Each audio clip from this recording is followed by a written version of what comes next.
Şuara suresi. Firavun diyor ki çevresindekilere dedi ki işitiyor musunuz? Dedi ki o sizin de Rabbiniz, geçmişteki atalarınıza Rabbidir diyor Hazreti Musa. Firavun dedi ki şüphesiz size göndermiş bulunan elçiniz gerçekten bir delidir. Firavun'un ilk söylediği söz bu.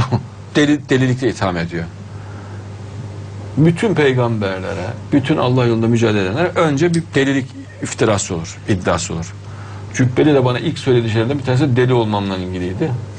Yani iltifatlarından bir tanesi deliliğimle ilgiliydi. Bediüzzaman'a da biliyorsunuz delilik iftirası atılmıştır. Demek ki hem peygamberlere hem peygambere tabi olan onların talebelerine, peygambere hayran olan mücahitlere, Allah yolunda gayret edenlere de bu tarz iftiralar atılıyor. İnşallah. Eğer bak aklınızı kullanabiliyorsanız diyor Hazreti Musa. Demek ki akıl kullanmak çok önemli. Akıl.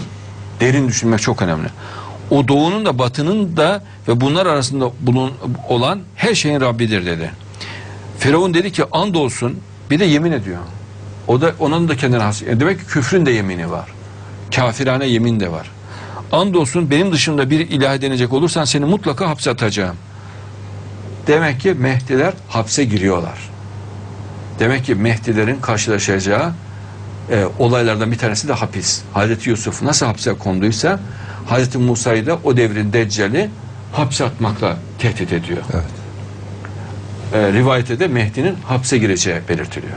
İnşallah. Değil mi? Gayip. Lakabı da oradan geliyor zaten. Gayip. Kaybolan. İnşallah. İnşallah. Musa dedi ki sana apaçık bir şey getirmiş olsam da mı? Buna rağmen mi de hapsedeceksin diyor. Yani açık delil göstersem, ispat etsem de mi diyor. Firavun dedi ki eğer doğru söylüyorsan onu getir.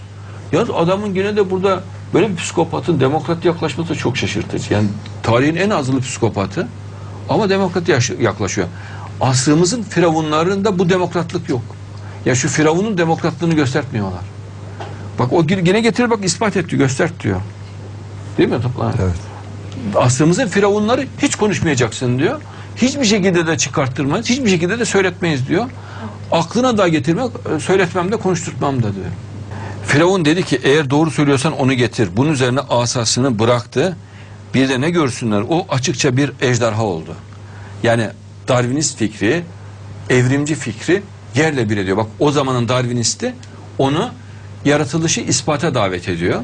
Ve yaratılışı o ispat ediyor orada. İnşallah.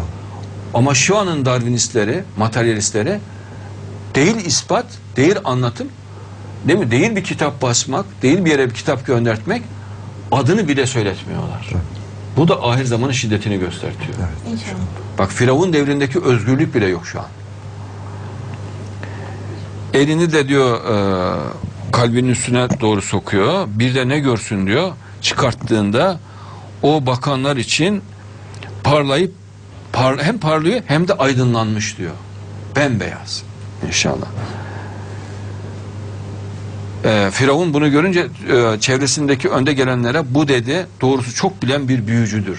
Kendisi de büyücü olduğu için olsa herhalde büyücüdür diyor. Çünkü o da hipnoz, espiritüel ve manyetizmanın evinde istidracı harikalara mazhar olan bir deccal. Ahir zaman deccalinin ufak deccal.